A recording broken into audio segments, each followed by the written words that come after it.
The passengers on a flight from Paris to Rome whispered anxiously as a stunning blonde woman, her face hidden behind dark glasses, suddenly slumped in her seat. It was Ursula Andress, once the most desired woman in the world, now pale and trembling, a shadow of the goddess who had once walked out of the sea in a white bikini and changed cinema forever. Her assistant rushed to her side, but Ursula's eyes were distant, lost in memories of fame, heartbreak, and a life that had burned too brightly. Few knew it then, but behind the glamour and beauty, there was a woman who had been running from her own legend for decades. Her story began far from Hollywood's glittering lights. In the small Swiss town of Ostermundigen, where Ursula was born on March 19, 1936.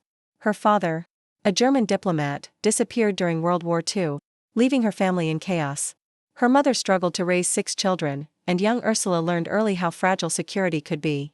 She often said later that her childhood made her tough, independent, and unafraid to take risks. Yet behind her steely confidence was a girl who craved love and adventure, someone who longed to escape the quiet streets of Switzerland for a life that felt larger than reality. Her beauty was impossible to ignore. And by her late teens, she was modeling in Paris, drawing attention wherever she went. It wasn't long before Hollywood took notice. She spoke little English, but it didn't matter. When producer Samuel Goldwyn spotted her, he saw more than an actress, he saw an icon in the making.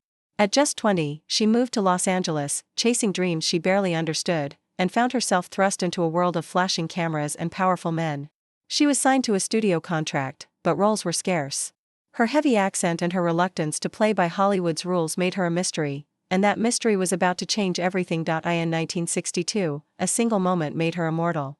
As Honey Rider in Dr. No, the first James Bond film, Ursula Andress emerged from the Caribbean surf wearing a white bikini and a dagger on her hip.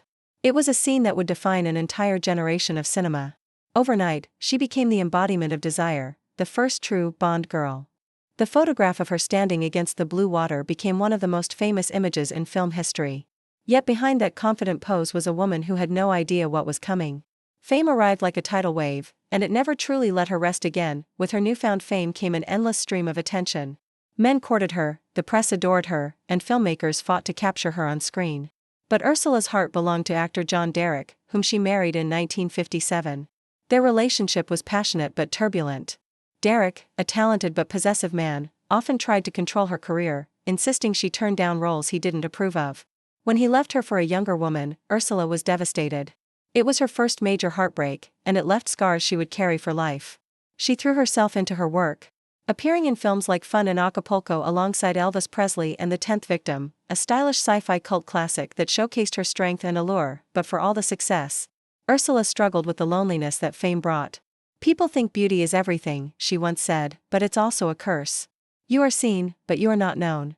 Her relationships with high-profile men, from James Dean to Fabio Testi, filled gossip columns, but few understood how deeply she yearned for real love.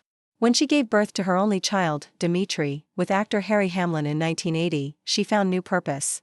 Yet even that happiness came with challenges. Hollywood had changed, and the roles that once came easily began to fade.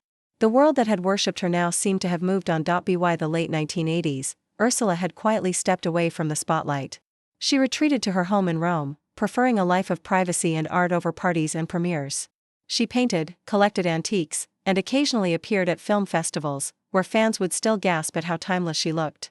But the glamorous photographs that filled magazines only told half the story. Behind the lens was a woman who had survived heartbreak, betrayal, and the relentless pressure of being the world's fantasy. Her most private photos, the ones rarely seen, show a quieter Ursula, barefoot in her garden, reading a book by the window, or laughing with her son. They reveal not the star, but the woman she had always longed to be. In her later years, Ursula reflected often on the cost of beauty. "The bikini made me world famous," she said with a wry smile, "but it also took away my freedom." Yet she bore no bitterness. She had lived a life that few could imagine, and she had done it entirely on her own terms. Even as age began to soften her once sculpted features, there was still something magnetic about her, a light in her eyes that defied time itself. Fate, however, is never kind to legends. The incident on that flight was a moment her fans would never forget, a brief glimpse into the fragility of someone once thought untouchable. The exhaustion, the anxiety, and the toll of years in the public eye had finally caught up with her. But even then, Ursula refused pity. She recovered quietly and continued to live her life with the same grace she had shown from the beginning.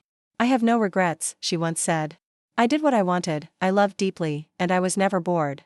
Today, Ursula Andress stands as a symbol of an era when cinema was drenched in mystery and allure. She wasn't just the first Bond girl, she was the one who defined what that meant. Every actress who followed in her footsteps, from Halle Berry to Ana de Armas, owes something to that unforgettable moment on the beach in Dr. No. But Ursula's true legacy isn't the bikini or the fame, it's the courage to live fiercely, love fearlessly, and remain unapologetically herself. As her most private photos continue to surface, images of youth, beauty, and quiet reflection, they remind us not just of the star she was, but of the woman behind the legend. Her story began with mystery and ends with grace, a timeless testament to a life fully lived. If you were captivated by Ursula Andress's incredible journey, don't forget to like this video, share your thoughts in the comments, and subscribe for more untold stories of Hollywood's most unforgettable icons.